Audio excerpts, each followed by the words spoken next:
सादर नमन। साधक सुधा दूरवर्ती विद्यालय स्वागत करता है आपका। स्कंद षष्ठी व्रत सन 2022 8 मार्च। जी हाँ, स्कंद षष्ठी व्रत है आज। जानना पड़ेगा इसके बारे में, कुछ विचार करना ही पड़ेगा। मैं कलयुग का इंसान हूँ, मैं शैतान हूँ। बात बात पर क्रोधित मैं हो जाता हूँ। ईर्ष्या का भाव मन में लाता हूँ। बुद्धि को भ्रष्ट कर जाता हूँ। लोगों को भड़काता हूँ।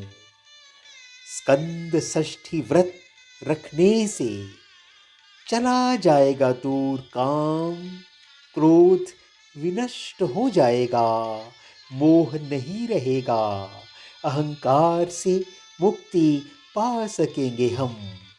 पौराणिक विचारधारा यही तो कहती है।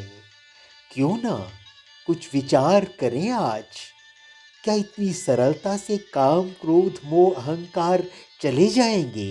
यदि हाँ, तो आइए विचार करें।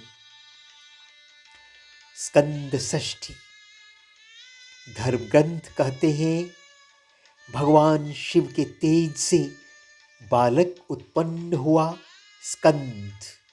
6 कृतिकाओं ने स्तनपान कराया था उसे।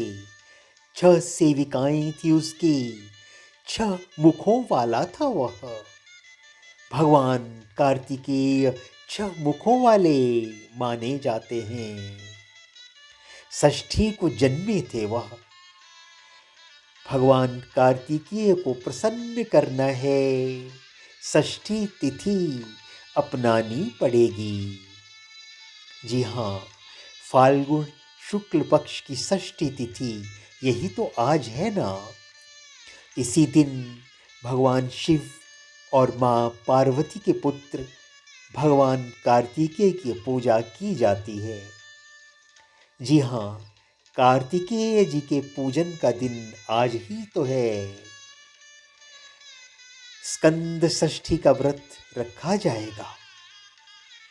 विधि विधान से भगवान कार्तिकेय को पूजा जाएगा। कथा सुनी जाएगी। काम क्रोध मोह अहंकार से मुक्ति पा जाएंगे हम। धर्म ग्रंथ साक्षी हैं, भगवान शिव के तेज से बालक उत्पन्न हुआ कार्तिकेय और दक्षिण भारत का पूजा स्तंभ बन गया वह। तमिलनाडु में मंदिर है इनके। मान्यता है, स्कंद षष्ठी की उपासना की थी च्यवन ऋषि ने। आंखों की ज्योति पा गए थे वे। प्रियव्रत का मरा हुआ बच्चा जीवित हो गया था कार्तिकेय जी की कृपा से। स्कंद षष्ठी की कथा बड़ी रोचक है। राजा दक्ष, उनका यज्ञ और भगवान शिव की पत्नी सती ने जान दे दी थी ना। यज्ञ में कूद पड़ी थी वह, भस्म हो गई थी वह। दुखी हुए शिव, उनकी तपस्या में लीन हुए, इसीलिए तपस्वी बन गए शिव। वह तो तप में लग गए, पर सृष्टि शक्ति विहीन होने लगी। परिस्थिति का फायदा उठाया तारकासुर ने। देवलोक में चला आया, आतंक मचाया उसने। देवताओं को पराजित कर दिया। चारों तरफ भय था, आतंक था। सभी देवता इकट्ठे हुए ब्रह्मा जी के पास गए और उनसे इसका हल पूछा। ब्रह्मा जी ने कहा, शिवपुत्र कार्तिकेय उत्पन्न होंगे, वही तारकासुर का वध करेंगे।